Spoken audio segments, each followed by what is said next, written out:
حضرت کعب رضی اللہ تعالیٰ عنہ فرماتے ہیں کہ رسول اللہ صلی اللہ علیہ وسلم نے جتنے غزوات میں شرکت فرمائی میں نے سب میں شرکت کی سوائے تبوک کے، اور بدر میں بھی میں نہ جا سکا تھا کہ بدر میں جانے کے لیے ایک تو سب کا جانا ضروری نہیں تھا، اچانک جانا تھا، پہلے سے پلان نہیں تھا، تو میں غزوہ بدر میں شریک تو نہ ہوا، لیکن چونکہ میں نے بیعت عقبہ میں حاضر تھا تو بیعت عقبہ کی حاضری مجھے بدر کی حاضری سے زیادہ محبوب ہے، گو بدر زیادہ مشہور ہے، لیکن بیعت عقبہ وہ جس میں نبی علیہ السلام کو ہم لوگوں نے دعوت دی کہ آپ آئیں مدینہ ہجرت کر کے، تو خیر میں اس میں حاضر تھا اور تبوک میں نہیں جا سکا۔ تو کہنے لگے کہ تبوک میں کیوں نہیں جا سکا، میری غیر حاضری کی وجہ بس میری سوچ کہ آج جاؤں کل جاؤں، ورنہ تبوک کے موقع پہ جتنا میں مالدار تھا اور جو اچھی میرے پاس سواریاں تھیں، پوری زندگی میں کبھی میرے پاس ایسا نہ ہوا، بس میں نہیں جا سکا۔ 2 سواریاں تھیں میرے پاس جو پہلے کبھی نہیں تھیں۔ کہتے ہیں کہ نبی علیہ السلام کی عادت شریفہ غزوات کے متعلق یہ تھی کہ مدینہ سے نکلنے کے وقت اپنے ارادے کو چھپایا کرتے تھے، عملاً ایک کام کیا کرتے تھے، جانا ادھر ہوتا تھا نکلتے ادھر تھے، اور آگے جا کے راستے کو بدل لیا کرتے تھے۔ کیوں کہ اندر منافق ہیں، دشمن کا کوئی جاسوس ہو سکتا ہے، وہ کوئی خبر دے تو ادھر کی خبر دے اور بہتر طریقے سے آگے کام ہو جائے، تو نبی علیہ السلام اس طرح کرتے تھے۔ لیکن یہاں نبی علیہ السلام نے علل اعلان فرمایا کہ تبوک جانا ہے اور سارے ہی چلو، سب کو کہا کہ سارے نکلو، کھل کر اعلان کیا۔ 30,000 سے زائد لوگ اس میں شریک ہوئے، اور اس جہاد میں نکلنے والوں کی کوئی فہرست نہیں بنائی گئی، کوئی رجسٹر نہیں بنایا گیا، جس سے ایک اندازہ کچھ لوگوں کو یہ ہوا کہ بھی اگر ہم نہیں بھی گئے تو کون سا یہاں فہرست بنی ہوئی ہے، تو پتہ بھی نہیں چلے گا اتنے لوگ ہیں۔ اور وقت ایسا تھا کہ کھجوریں پک رہی تھیں، غربت بھی تھی، تنگ دستی بھی تھی، گرمی بھی تھی، سفر بھی لمبا تھا۔ تو خیر نبی علیہ السلام تو روانہ ہو گئے۔ نبی علیہ السلام جمعرات کے دن روانہ ہوئے، اور آپ صلی اللہ علیہ وسلم کو جب سفر کرنا ہوتا تو جمعرات کا دن پسند ہوتا، چاہے وہ سفر جہاد کا ہوتا یا کوئی اور ہوتا، تو جمعرات کے دن سفر کرنا یہ سنت ہے۔ کہتے ہیں کہ میرا حال یہ تھا کہ میں روز صبح ارادہ کرتا آج جاؤں گا، اچھا پھر کل جاؤں گا، آج جاؤں گا، کل جاؤں گا، اسی طرح میں کرتا رہا حتیٰ کہ نبی علیہ السلام روانہ ہو گئے، اور پھر بھی میرے دل میں آتا اچھا اب نکلتا ہوں، میں جا کے ان کو جو ہے نا لے لوں گا، مل جاؤں گا۔ کرتے کرتے یہ سارا کام جو ہے وہ ہوتا رہا اور وقت گزرتا گیا، اور میرا افسوس یہ میں کرتا رہ گیا، اور میں کاش چلا جاتا لیکن نہیں جا سکا۔ فرماتے ہیں کہ نبی علیہ السلام کے تبوک جانے کے بعد، مدینہ سے جانے کے بعد جب میں شہر میں نکلتا مدینہ طیبہ میں، تو دیکھتا کھلم منافق مجھے نظر آ رہے ہیں، یا پھر کوئی بوڑھے ہیں، معذور ہیں جو سفر کر ہی نہیں سکتے، یا تو ایسے ضعفاء ہیں یا پھر منافق ہیں۔ مجھے بڑی شرمندگی ہوتی اور مجھے دل کے اندر ایک لگتی چوٹ، لیکن بہرحال نبی علیہ السلام ادھر تبوک پہنچ گئے، اور سارا راستہ نبی علیہ السلام کو میرے بارے میں کوئی خیال نہیں آیا۔ تبوک پہنچ کے نبی علیہ السلام نے پوچھا کعب ابن مالک کو کیا ہوا، وہ نظر نہیں آتا، تو بنو سلمہ کے کسی نے کہا کہ جی ان کے پاس سواریاں زیادہ ہیں اور 2 بیویاں ہیں اور مال ہے، ان چیزوں نے ان کو روک کے رکھا ہوا اس لیے نہیں آئے۔ تو وہاں پہ ایک صحابی تھے معاذ ابن جبل، فوراً اس کی بات کو کاؤنٹر کیا، کچھ یہودی بھی منافق بھی ساتھ تھے کہ نہیں ایسا نہیں ہے۔ انہوں نے عرض کیا یا رسول اللہ، میں نے کعب ابن مالک میں سوائے خیر کے کچھ نہیں دیکھا، آئی نہیں وہ ایک الگ بات ہے، لیکن ہے خیر، کوئی اور خراب خیر کوئی گڑبڑ نہیں ہے، کوئی مسئلہ نہیں ہے۔ نبی علیہ السلام چپ ہو گئے۔ کعب ابن مالک کہتے ہیں جب مجھے پتہ لگا نبی علیہ السلام واپس پہنچنے والے ہیں اور تشریف لا رہے ہیں، تو میرے دل میں بڑے خیال ہوئے، اور قریب تھا کہ میں کوئی جھوٹ بول کے، جیسے منافقین نے بڑے بڑے بہانے کیے، میں بھی کوئی بہانہ بنا لیتا۔ بڑے دل میں ایسے خیالات آئے، میں یہ کہہ دوں گا، میں وہ کہہ دوں گا، میں یہ جھوٹ بہانہ کر دوں گا، تو کہتے ہیں بہت ساری چیزیں آتی رہیں، لیکن حضور صلی اللہ علیہ وسلم جیسے ہی مدینہ پہنچے، کہتے ہیں میرے دل سے ہر برا خیال ایسا نکل گیا کہ میں نبی علیہ السلام سے کوئی جھوٹ، کوئی بہانہ، کوئی گڑبڑ نہیں کروں گا، جو حق اور سچ ہے بتا دوں گا۔ باقی یہ یقین میرے دل میں تھا کہ میں اللہ اور اس کے رسول کی ناراضگی سے جھوٹ کی بنیاد پر نہیں نجات پا سکتا، ہاں سچ کی بنیاد کے اوپر مجھے نجات مل سکتی ہے، یہ مجھے یقین تھا۔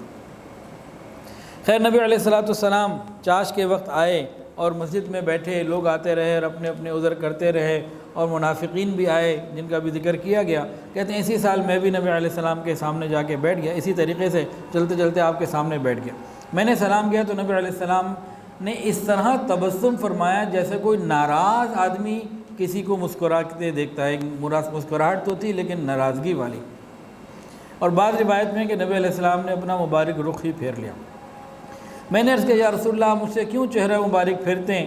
خدا کی قسم میں نے نفاق نہیں کیا، نہ ہی دین کے معاملے میں کسی شک کے اندر مبتلا ہوا ہوں، نہ ہی کوئی تبدیلی کی ہے۔ پھر نبی علیہ السلام نے جب میں نے کہا تو پوچھا پھر گئے کیوں نہیں جہاد میں، چلے کیوں نہیں ساتھ؟ کیا تمہارے پاس سواری نہیں تھی، کیوں نہیں چلے؟ میں نے عرض کیا کہ یا رسول اللہ اگر آپ کے سوا دنیا کا کوئی دوسرا بندہ ہوتا تو بات بنانا تو مجھے آتی ہے، میں پھر ایسی بات گھڑ لیتا، وہ بھی مطمئن ہو جاتا، لیکن میرا معاملہ آپ کے ساتھ ہے۔ اگر میں نے آپ سے جھوٹ بولا ہو سکتا ہے وقتی طور پر آپ راضی ہو جائیں، لیکن اللہ تعالیٰ وحی کے ذریعے آپ کو حقیقت بتا دیں تو میری رسوائی ہے۔ تو میں تو آپ سے سچ ہی بولوں گا، اور سچ بولنے کی برکت سے اللہ میرے لیے آسانی فرما دیں گے انشاءاللہ، گو اس وقت آپ مجھ سے ناراض بھی ہو جائیں۔ پھر انہوں نے سچ بولا، کہنے لگے یا رسول اللہ میرا کوئی عذر نہیں تھا، میرے پاس جسمانی صحت بھی پوری تھی، مال بھی تھا، سواری بھی تھی، ہر چیز موجود تھی، کوئی مجھے پریشانی نہیں تھی، بس میں نہیں جا سکا، کوئی میرا عذر نہیں ہے، غلطی ہوئی ہے، میں نہیں جا سکا۔ نبی علیہ السلام نے فرمایا کہ اس شخص نے بولا تو سچ ہے، اچھا جاؤ، اللہ تمہارے متعلق جب تک کوئی فیصلہ نہ کر دے تم جاؤ۔ اور کہنے لگ یہاں سے کہتے ہیں میں چلا تو میرے پیچھے کچھ بنو سلمہ کے لوگ آ گئے، کہنے لگے کیا بیوقوف آدمی، یہ کوئی بات تھی، کوئی بہانہ بنا دیتے، کیا ضرورت تھی سچ بولنے کی؟ کہتے ہیں میرے دل میں پھر خیال آیا ان کے کہنے اچھا میں جاؤں پھر کچھ بولوں، لیکن پھر میں رک گیا کہ نہیں، نبی علیہ السلام کے سامنے جا کے، استاد کے سامنے، مرشد کے سامنے، شیخ کے سامنے، اپنے بڑوں کے سامنے جا کے میں جھوٹ نہیں بول سکتا، اس میں ذلت اور رسوائی ہے۔ میں ایک گناہ کے دو کیوں بناؤں؟ کہتے ہیں میرے دل میں خیال آیا ایک کی گناہ، ایک تو میں گیا نہیں اور دوسرا میں ایک اور گناہ بناؤں۔ کتنے لوگ ہیں نماز نہیں پڑھتے نا، ان سے پوچھو نماز پڑھ لی، جھوٹ بول دیتے ہیں، ایک تو نماز نہیں پڑھی ہوتی اور ایک جھوٹ بولنے کا گناہ بھی لے لیتے ہیں۔ کتنا ہمارے ہاں یہ ہوتا ہے آپس کے اندر، بہت سارے معاملات میں، خالی نماز نہیں۔ تو بہرحال یہ کہتے ہیں کہ میں دوبارہ نہیں گیا۔ پھر میں نے لوگوں سے پوچھا کیا میرے علاوہ، کعب ابن مالک فرماتے ہیں کیا میرے علاوہ کوئی اور بھی ہے جس کے ساتھ یہ معاملہ ہوا؟ تو بتایا کہ ہاں دو لوگ اور ہیں، ایک جو ہیں ہلال ابن امیہ ہیں اور ایک مرارہ ہیں۔ تو یہ دو لوگ ہیں جن کے ساتھ یہی معاملہ ہوا، مرارہ ابن ربی اور ہلال بن امیہ۔ ان دونوں کے ساتھ کیا معاملہ ہوا؟ ابن ابی حاتم کی روایت ہے کہ مرارہ ابن ربی کا وجہ یہ ہوا، مرارہ ابن ربی کی جہاد میں شرکت نہ کرنے کی وجہ یہ بنی، ان کا ایک باغ تھا جس میں پھل خوب پک رہا تھا۔ انہوں نے دل میں سوچا آج تک ہر جگہ تو ہر موقع پہ تو میں جاتا رہا ہوں، ہر غزوے میں تو جاتا رہا ہوں، تو اس میں نہ گیا تو کیا ہو جائے گا، تو میں ذرا پھل ہی لے لوں۔ مال رکاوٹ بنا۔ دوسرے جو تھے ہلال ابن امیہ، ان کو کیا رکاوٹ بنی؟ کہنے لگے آج تک ہمیشہ تو جاتا رہا ہوں، ابھی میری فیملی جمع ہوئی ہوئی ہے، کوئی اس شہر میں تھا، کوئی اس شہر میں تھا، کوئی کہیں تھا، ابھی ہم بڑے عرصے بعد جمع ہوئے ہیں، تو ابھی اتنا میں بیوی بچوں کے ساتھ، گھر والوں کے ساتھ وقت گزار لوں، ہمیشہ تو جاتا رہا ہوں، آج نہیں گیا تو کیا ہو جائے گا، چھوڑو۔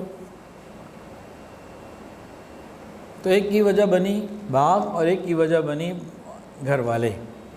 یہی وجہ ہماری ہوتی ہے نا، انہی وجوہات کی وجہ سے کام کاروبار یا بچوں کی وجہ سے ہم دین کے کاموں کے لیے نہیں نکلتے، تو یہ ساری وجہ اللہ کھول رہے ہیں۔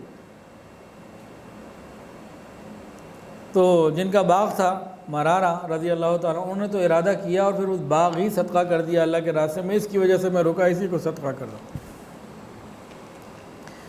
خیر یہ معاملہ ہوا۔ کعب ابن مالک کہتے ہیں کہ جب مجھے معلوم ہوا کہ میرے ساتھ دو اور لوگ ہیں اور وہ دونوں بدر کے شرکاء میں سے ہیں، تو خیر مجھے ہوا کہ میں انہی بزرگوں کی تقلید کروں اور میں اپنے گھر واپس آیا۔ ادھر نبی علیہ السلام نے صحابہ کرام کو فرما دیا کہ ان تینوں سے قطع کلامی کرو، کسی نے ان تینوں میں سے کسی سے کوئی بات نہیں کرنی، نہ سلام نہ کلام۔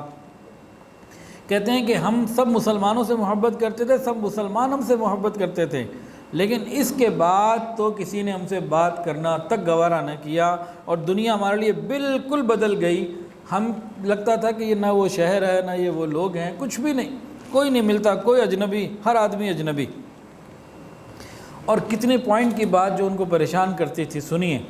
کہنے لگے مجھے سب سے زیادہ فکر یہ تھی کہ اس قطع کلامی کے دوران اگر میرا انتقال ہو گیا تو پھر نبی علیہ السلام پتہ نہیں میری نماز جنازہ بھی پڑھیں کہ نہ پڑھیں، میرا کیا بنے گا، موت کا تو کوئی پتہ نہیں۔ اور اگر خدا نخواستہ رسول اللہ صلی اللہ علیہ وسلم نے پردہ فرما لیا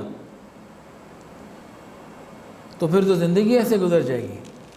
ایسے میں بڑا پریشان ہوتا تھا کہ یا اللہ کیا بنے گا، میں تو زندگی بھر خوار ہو جاؤں گا۔ تو اس سوچ کی وجہ سے زمین اپنی وسعت کے باوجود مجھے تنگ لگنے لگی۔ زمین کی وسعت تو پوری تھی لیکن اپنی وسعت کے باوجود میرے لیے وہ تنگ ہو گئی۔ لیکن میرے دونوں جو ساتھی تھے وہ تو اپنے گھروں میں قید ہو گئے، گھر میں ہی رہتے۔ میں جوان تھا، میں آتا، لوگوں میں آتا، مسجد میں نماز پڑھتا، لوگوں کو سلام کرتا، کوئی جواب نہ دیتا، میں کسی سے کوئی بات پوچھتا، کوئی جواب نہ دیتا، حالانکہ اپنے تھے سارے۔ خیر میں مسجد میں آنا میں نے نہیں چھوڑا، بازاروں میں جاتا تھا، کوئی مجھ سے بات نہ کرتا۔ پھر جب میں مسجد میں آتا، نبی علیہ السلام کی مجلس میں بیٹھتا تو میں نبی علیہ السلام کو دیکھتا۔ جب میں نے محسوس کیا کہ میں نماز میں ہوتا ہوں اور آنکھیں چرا کے دیکھنے کی کوشش کرتا ہوں تو میں نے دیکھا کہ نبی علیہ السلام مجھے کبھی دیکھ لیتے ہیں، اور جب میں ویسے دیکھتا ہوں تو نبی علیہ السلام میری طرف متوجہ نہیں ہوتے۔ تو خیر میں اسی طرح سے چلتا رہا اور یہ تک میں دیکھتا، رخ پھیر لیتے، زندگی گزرتی رہی، وقت گزرا۔ اتنے میں ایک دن جب کئی دن گزر گئے اور میرے اوپر یہ پریشانی بڑھتی چلی گئی تو ایک دن میں اپنے چچا زاد بھائی قتادہ کے پاس گیا، میرا بڑا دلی دوست، بڑا پرانا دوست۔ تو میں اس کے باغ میں گیا، دیوار کو میں نے چھلانگ لگا کے کراس کیا، اندر گیا، وہ اندر بیٹھا ہوا تھا، میں قریب ہوا اور میں نے کہا السلام علیکم، انہوں نے کوئی جواب نہیں دیا، میری بات کا جواب ہی کوئی نہیں دیا۔ میں نے کہا اے قتادہ کیا تم نہیں جانتے میں اللہ اور اس کے رسول سے محبت کرتا ہوں؟ وہ خاموش۔ میں نے پھر کہا قتادہ تم نہیں جانتے کہ میں اللہ اور اس کے رسول سے محبت کرتا ہوں؟ وہ خاموش۔ کہتے میں نے بار بار یہ جب کہی نا اتنا ہی جواب آیا اللہ و رسول عالم، اللہ اور اس کا رسول ہی بہتر جانتے ہیں۔ کہتے ہیں کہ میرا تو ایسا دل ٹوٹا اور میں اتنا غمگین ہوا اور پھر واپس میں اسی طرح دیوار کو پھاند کے باہر چلا گیا۔ یعنی کہ قریبی لوگوں نے بھی رابطہ نہیں کیا۔ یہ پوائنٹس میں آخر میں یہ واقعہ پورا کر کے اس کے نکات انشاءاللہ بات بیان کروں گا، بہت سمجھنے والی باتیں ہیں اس میں۔ کہتے ہیں اسی دوران کسی دن میں بازار سے گزر رہا تھا تو ایک تاجر کو دیکھا جو ملک شام کا تھا، شاہ غسان کا میرے لیے خط لے کر آوازیں لگا رہا تھا کعب بن مالک کون ہے مجھے بتاؤ۔ تو کسی نے کہا یہ ہیں، تو وہ میرے پاس آیا، کہنے لگا شاہ غسان عیسائی بادشاہ کا لیٹر پکڑ لو۔ وہ جب میں نے پڑھا تو ایک ریشمی رومال پر تھا، اس میں مضمون یہ لکھا ہوا تھا اما بعد مجھے خبر ملی ہے کہ آپ کے نبی نے آپ سے بے وفائی کی ہے، آپ کو دور کر دیا، اللہ نے تمہیں ذلت اور ہلاکت کے لیے تھوڑی پیدا کیا ہے، آ جاؤ ہمارے پاس آ جاؤ، بڑی عزت دیں گے۔ اللہ اکبر کبیرہ۔ یہ کہتے ہیں اچھا خدا کے دشمن کو میرے اوپر اتنی جرت ہو گئی کہ مجھے اپنی طرف بلائے۔ کہتے ہیں میرے لیے ایک اور غم کا پہاڑ تھا۔ میں آگے بڑھا اور میں نے وہ خط ایک آگے تندور تھا اس میں جلا دیا۔ کتنی بڑی آفر ہوئی تھی، ٹھکرا دی اور فوری طور پر اس خط کو جلا دیا۔ کہتے ہیں کہ 50 راتیں ٹوٹل یہ تھا ہمارا معاملہ۔ 40 راتیں جب گزر گئیں تو میں نے نبی علیہ السلام کے قاصد کو دیکھا، خزیمہ بنت ثابت میرے پاس آئے، کہنے لگے کہ رسول اللہ صلی اللہ علیہ وسلم نے حکم دیا ہے کہ اپنی بیوی سے علیحدگی اختیار کر لو۔ کہتے ہیں میں نے پوچھا طلاق دے دوں یا گھر بھیج دوں؟ کہا نہیں طلاق نہیں دینی، ویسے ہی گھر بھیج دوں۔ تو میں نے اپنی بیوی کو گھر بھیج دیا اور باقیوں دونوں کو بھی یہی پیغام دیا گیا کہ اپنی اپنی بیویوں سے علیحدہ ہو جاؤ۔ 40 دن کے بعد ہلال ابن امیہ کی بیوی جو تھی خولہ بنت حکیم، یہ حکم سن کر نبی علیہ السلام کی خدمت میں حاضر ہوئی، کہنے لگی یا رسول اللہ میرے شوہر بوڑھے بھی ہیں، نظر بھی کم آتا ہے، خدمت کے محتاج بھی ہیں، تو کیا آپ یہ پسند نہیں کرتے کہ میں ان کی خدمت کرتی رہوں؟ فرمایا کہ ہاں ٹھیک ہے ان کی خدمت کرتی رہو لیکن قریب نہ ہونا۔ انہوں نے کہا وہ تو ویسے ہی بوڑھے ہو چکے اور آج کل تو گریہ زاری رونا دھونا یہ تو توجہ ہی ان کی جا ہی نہیں، ادھر ہے ہی نہیں، میں تو خدمت کی بات کر رہی ہوں۔ فرمایا کہ ہاں اجازت ہے جاؤ۔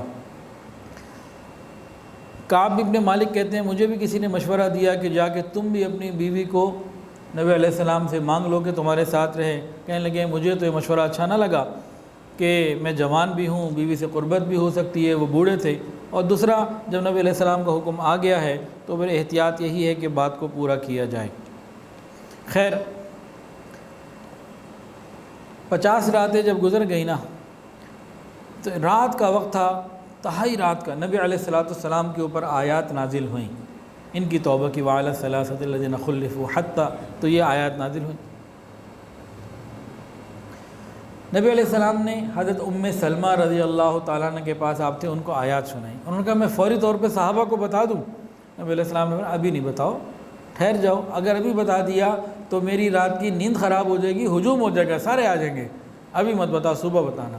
رسول اللہ صلی اللہ علیہ وسلم نے فجر کی نماز کے وقت پھر سب کو اطلاع جب کر دی صبح، تو کعب ابن مالک کہتے ہیں کہ 50ویں رات کے بعد صبح کی نماز پڑھ کر جب میں اپنے گھر کی چھت پہ بیٹھا تھا، اور حالت وہ تھی جس کا اللہ نے قرآن میں ذکر کیا ہے کہ زمین تمام وسعتوں کے باوجود میں اوپر تنگ ہو چکی تھی، تو میں اپنے گھر کی جو چھت پہ بیٹھا ہوا تھا، اچانک میں نے سلع پہاڑی کے اوپر سے کسی کی آواز سنی، کسی نے چلا کے زوردار آواز میں کہا اے کعب ابن مالک تمہیں بشارت ہو۔ جب نبی علیہ السلام نے بتایا نا تو لوگ دوڑے ان کو اطلاع دینے کے لیے، تو سب سے پہلے جو دوڑے ان میں تھے حضرت ابوبکر صدیق رضی اللہ تعالیٰ عنہ، یہ پیدل جا رہے تھے، دوڑتے ہوئے جا رہے تھے کہ جا کے میں اطلاع دوں۔ دوسرے نکلے حضرت عمر فاروق رضی اللہ عنہ، گھوڑا لے لیا کہ میں جلدی پہنچ جاؤں، جا کے بشارت دے دوں کعب ابن مالک کو۔ ادھر سے حضرت ابوبکر صدیق رضی اللہ تعالیٰ عنہ پہاڑی کے اوپر چڑھ گئے، انہوں نے کہا گھوڑے کا مقابلہ تو میں نہیں کر سکتا، پہاڑی پہ جا کے ایسی ہی آواز لگا دی، کہتے ہیں کہ گھوڑے والا بعد میں آیا، وہ آواز پہلے پہنچ گئی۔ صحابہ کی محبت کو دیکھیے۔ اور بھی کہتے ہیں کہ جیسی یہ آواز میں نے سنی میں سجدے میں گر گیا اور خوشی سے رونے لگا، اور مجھے معلوم ہو گیا کہ اب زمین کشادہ ہو گئی، اب معاملہ بہتر ہو گیا۔ کہتے ہیں کہ نبی علیہ السلام نے فجر کی نماز کے بعد صحابہ کو ہماری توبہ قبول ہونے کی اطلاع دی تھی۔ اب ہر طرف سے لوگ بار بار آ رہے ہیں اور ہمیں مبارکباد دے رہے ہیں، بعض لوگ پیدل آ رہے ہیں، بعض دوڑتے ہوئے آ رہے ہیں، بعض گھوڑے پر آ رہے ہیں، لیکن جو سلا پہاڑی کی آواز تھی وہ سب سے پہلے پہنچ گئی۔ کعب ابن مالک کہتے ہیں میں نبی علیہ السلام کی خدمت میں حاضری کے لیے نکلا تو راستے میں جو ملے مجھے مبارکباد دے، گلے لگائے، محبت کرے، سلام کی دعا کرے، اور میں چلتا رہا۔ نبی علیہ السلام کی خدمت میں حاضری کے لیے مسجد نبی میں داخل ہوا تو دیکھا نبی علیہ السلام تشریف فرما ہے، صحابہ کرام کا خوب مجمع ہے۔ مجھے دیکھ کر سب سے پہلے طلحہ ابن عبید اللہ کھڑے ہوئے اور آگے لپک کے مجھے مصافحہ کیا اور مجھے گلے ملے، مجھے مبارکباد دی۔ میں طلحہ کا یہ احسان کبھی نہیں بھول سکتا۔ پھر میں نے نبی علیہ السلام کے چہرے کو دیکھا، بشاشت کے ساتھ چمک رہا تھا، چہرے کے اوپر خوشی کے آثار تھے۔ نبی علیہ السلام نے فرمایا کعب تجھے بشارت ہو، تمہیں ایسے دن کی مبارک ہو جو تمہاری عمر میں تمہاری پیدائش سے لے کر آج تک سب سے مبارک دن تمہاری زندگی کا ہے یہ کہ اللہ نے تمہاری توبہ کو قبول کیا۔ میں نے پوچھا یا رسول اللہ یہ حکم آپ کی طرف سے ہے یا اللہ کی طرف سے؟ فرمایا کہ اللہ رب العزت کی طرف سے ہے۔ کہا تم نے سچ بولا تھا، اللہ نے تمہاری سچائی کو ظاہر فرما دیا۔ میں آپ کے سامنے بیٹھا یا رسول، میں نے کہا یا رسول اللہ میری توبہ ہے، میں معافی بھی مانگتا ہوں اور میں چاہتا ہوں اپنا سارا مال اور متاع، ساری جائیداد سب اللہ کے راستے میں دے دوں۔ نبی علیہ السلام نے فرمایا نہیں۔ کہا اچھا آدھا دے دوں؟ فرمایا نہیں۔ اچھا 1/3 1/3 دے دوں؟ ہاں 1/3 دے سکتے ہو۔ تو 1/3 کو میں نے پھر اللہ کے راستے میں صدقہ کر دیا۔ پھر میں نے عرض کیا یا رسول اللہ، اللہ نے مجھے سچ بولنے کی وجہ سے نجات عطا فرمائی ہے، اس لیے میں عہد کرتا ہوں جب تک زندہ رہوں گا سوائے سچ کے کچھ نہیں بولوں گا۔ اور کہتے ہیں کہ جب سے میں نے وہ عہد کیا ہے سوائے سچ کے کچھ نہیں بولا، اور انشاءاللہ اپنی موت تک میں اس وعدے پہ قائم رہوں گا۔ پھر فرماتے ہیں کعب فرماتے ہیں خدا کی قسم اسلام کے بعد اس سے بڑی نعمت مجھے نہیں ملی کہ میں نے رسول اللہ صلی اللہ علیہ وسلم کے سامنے سچ بولا اور جھوٹ سے پرہیز کیا۔ اگر میں جھوٹ بولتا تو میں بھی اسی طرح ہلاکت میں پڑ جاتا جس طرح منافقین نے جھوٹی قسمیں کھا کے ہلاکت میں پڑے، اور اللہ نے قرآن میں ان کی منافقت کو کھول کے رکھ دیا، ان کو رسوا کر دیا۔ اور 50 دن یہ بائیکاٹ ان کا رہا۔ اس 50 دن کی حکمت ایک یہ بھی ہو سکتی ہے کہ نبی علیہ السلام کا جو سفر تھا 15 دن جانے کے، 20 وہاں، 15 آنے کے، یہ 50 ہی دن بنتے ہیں۔ تو یہ ایک نسبت بنی۔ ویڈیو کے نیچے سبسکرائب کے بٹن پہ کلک کریں، بیل کے آئیکن پہ کلک کیجئے تاکہ ہر نئی ویڈیو کی نوٹیفیکیشن آپ کو مل جائے۔